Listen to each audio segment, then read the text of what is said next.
And today we are going to discuss about air, water and weather. Chapter number 12 है आपका हवा, पानी और मौसम. In this chapter we are discuss about weather. We are discuss about occurrence of day and night. We are discuss about change in the season, discuss information of wind, discuss humidity and rain, sea breeze, land breeze, water, evaporation, condensation, water cycle, different form of water condensation, impurities in water, purification in water, purification of water के types, sedimentation, decantation, filtration और सबसे last option हमारा रहेगा removal of soluble impurities and germs. उसमें भी कुछ options हैं, boiling है, क्लोरलाइजेशन है, अंडरग्राउंड वाटर है. तो ये आपका एक कंटेंट है लेसन नंबर 12. तो ये इतनी सारी चीज़ें हम लेसन नंबर 12 के अंतर्गत पढ़ेंगे. So let's start to this chapter. Weather reflect the short term changes in the atmosphere of a place at a particular time. Some factors like humidity, temperature, rainfall, etc. are responsible for changing the weather since they vary day to day. Weather, that's meaning in Hindi मौसम. मौसम क्या है? Weather reflect the short term change. अचानक से मौसम क्या होता है, थोड़े उसमें ही चेंज हो जाएगा और थोड़े समय में ही कुछ और मौसम हो जाएगा. जैसे फॉर एग्जांपल कि क्या है कि अभी धूप निकली है और छोटे से ही समय में फिर क्या हो जाएगा, बारिश होना शुरू हो जाएगी. Atmosphere of the place as a particular time. Some factor like humidity, कुछ फैक्टर्स हैं लाइक ह्यूमिडिटी यानी कि नमी, टेम्परेचर तापमान, रेनफॉल बारिश होना एट्सेट्रा, ये रिस्पॉन्सिबल होते हैं, are responsible for changing weather. ये फैक्टर रिस्पॉन्सिबल होते हैं वेदर को चेंज करने के लिए since they vary day to day. हर दिन में मौसम को परिवर्तित करने के लिए ये मेन फैक्टर्स रिस्पॉन्सिबल होते हैं. The change in weather due to the sun. अच्छा, ये डायग्राम याद होगा आप लोगों को.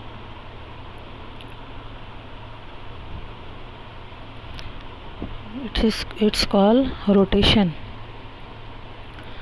Sometimes you will have observed, sometimes कुछ समय आपने ऑब्ज़र्व किया होगा that you were out on a sunny day. Sunny day मतलब धूप, गर्मी वाला दिन. And suddenly it started raining, और सडनली क्या हो जा रही है, बारिश होना शुरू हो जा रही है. Who cause this change in the weather. क्या कारण है ऐसे मौसम अचानक से चेंज हो जा रहा है.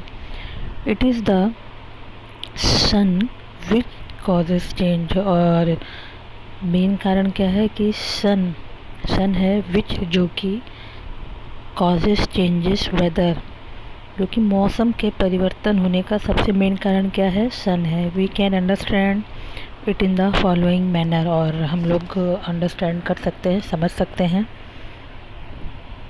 कैसे समझ सकते हैं? Occurrence of day and night. The rotation of the earth on its axis causes day and night. Previous chapter में हम लोग we are discuss about rotation and revolution. तो what is rotation? The rotation of the earth on its axis. जब पृथ्वी क्या हो रही है, हमारी रोटेट हो रही है, कहाँ पे, अपनी ही धुरी पर, अपनी ही जगह पे। तो ये कारण क्या होते हैं डे और नाइट के। अर्थ स्पिन करती है वेस्ट टू ईस्ट, तो वो फैक्टर रिस्पॉन्सिबल फैक्टर होता है डे एंड नाइट के लिए। The part of the earth facing the sun has day and other part has night. The part of the earth facing the sun, और जो part क्या हो रहा है देखिए डायग्राम, जो पार्ट सन के डायरेक्टली इस वे में आ रहा है वहाँ पे डे, और जो पार्ट सन के डायरेक्टली कांटेक्ट में नहीं आ रहा है वहाँ पे नाइट। तो that is called the process of rotation. अब हम बात करते हैं चेंज इन द सीज़न, मौसम परिवर्तन कैसे होता है। तो इसके लिए रिस्पॉन्सिबल फैक्टर है revolution. What is revolution? Revolution in previous chapter we are well known discuss about the revolution of the earth around the sun causes season. revolution of the earth around the sun causes season। इसका भी main कारण क्या है?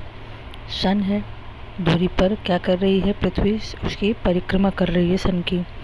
An imaginary line called equator, imaginary line जो होती है उसको equator बोला जाता है, और इक्वेटर्स को 2 हॉल में डिवाइड किया गया है।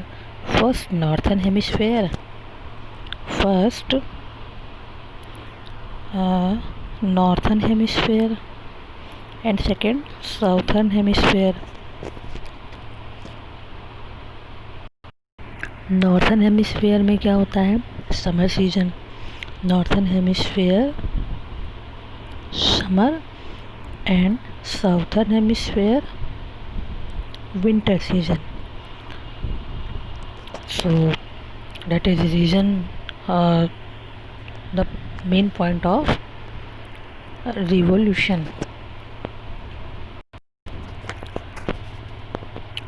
जब बात करते हैं फॉर्मेशन ऑफ विंड की, फॉर्मेशन किसी चीज़ का निर्माण करना या बनाना। The weather of a place is also affected by the wind. जो मौसम होता है वो हवा के प्रभाव से भी चेंज होता है।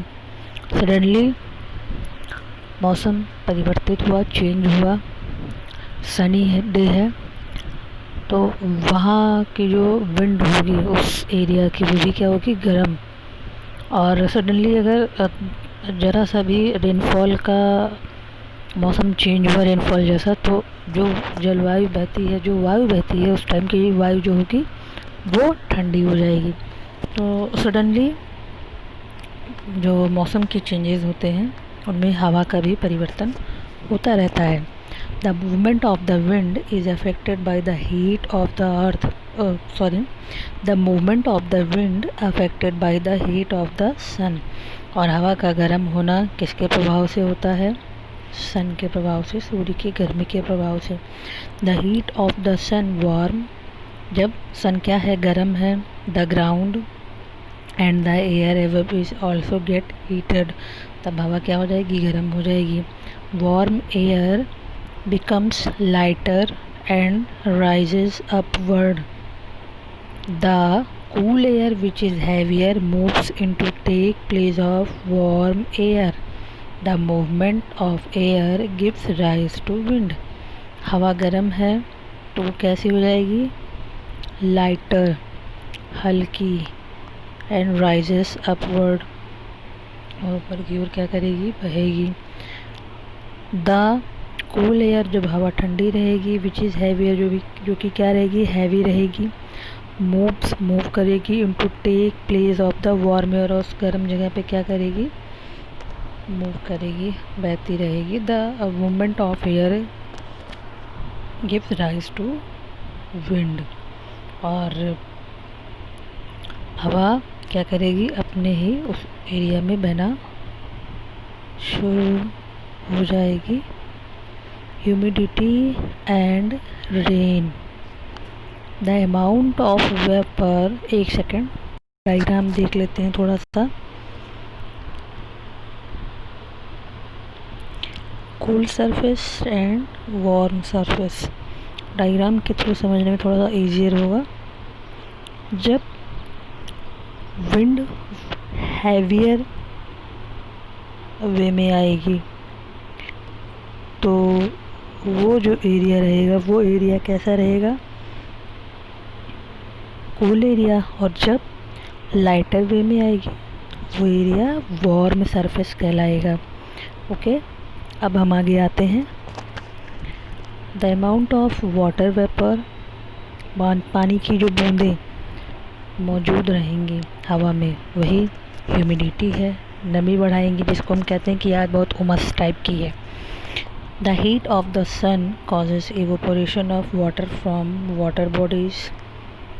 The heat of the sun, जब सूर्य से किरणें निकलती हैं, कॉजेज इवोपोरेशन, किरणें निकली, और जब वाटर वेपर क्या होता है, वाटर वेपर का निर्माण, पानी की बूंदें वाष्पित होकर ऊपर गईं और फिर से वही बारिश की बूंदों के रूप में पृथ्वी पर गिरी, तो दैट इज़ कॉल्ड वेपोराइजेशन।